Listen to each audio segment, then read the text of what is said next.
Gresik terletak di tepi pantai seperti halnya Tuban. Lebih strategis lagi karena berada di pantai Selat Madura dengan kota Kamal di seberangnya dan Surabaya di selatannya. Setelah merdeka, Gresik terkenal karena pabrik semennya, di samping terkenal sebagai penghasil petrokimia. Raden Paku adalah salah satu murid pesantren Gresik dan Ampel. Sejak kecil sudah terlihat betapa besar perhatiannya pada agama. Namun oleh kedua orang tuanya diberi tugas untuk berlayar dan berdagang sampai ke pulau-pulau yang jauh di seberang. Setelah usianya melewati 24 tahun, perhatiannya terhadap dagang berkurang. Raden Paku lebih tertarik untuk menjadi ulama di hari tuanya. Nah, sejak itulah ia membangun pesantren dan tak pergi-pergi lagi. Namun jauh sebelumnya, bersama dengan Raden Makdum Ibrahim atau Sunan Bonang, telah bersama-sama memperdalam agama Islam di Pasai selama 3 tahun. Ilmu tasawuf merupakan bidang incarannya. Beliau memang cerdas, sehingga para ulama meramalkan bahwa di masa yang akan datang akan menjadi besar dan berpengaruh. Dari Pasai keduanya meneruskan pergi haji ke Mekah. Usai menunaikan ibadah hajinya, keduanya langsung pulang ke Jawa.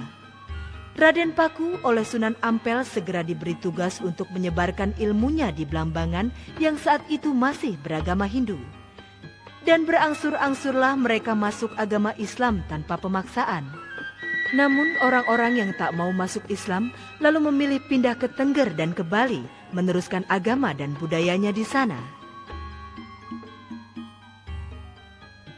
Keberhasilan Raden Paku dalam mengundang pemeluk bukan saja disebabkan oleh popularitas dan kepintarannya berdakwah, namun juga karena persaudaraannya dengan orang-orang dari pulau-pulau yang jauh yang pernah dikunjunginya ketika masih muda.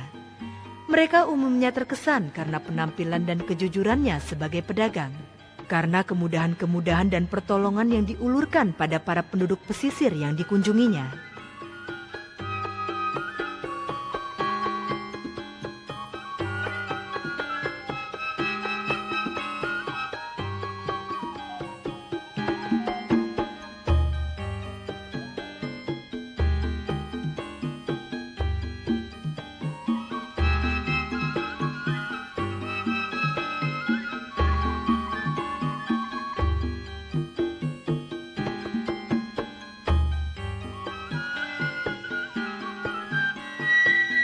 Pesantren Giri yang didirikannya kian hari kian ramai, bahkan kemudian menjadi kerajaan kecil.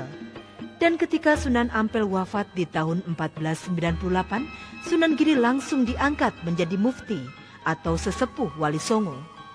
Urusan politik di kerajaan Demak Bintoro pun lalu dipegang oleh Sunan Kalijaga, sedangkan kerajaan Majapahit sudah semakin runtuh.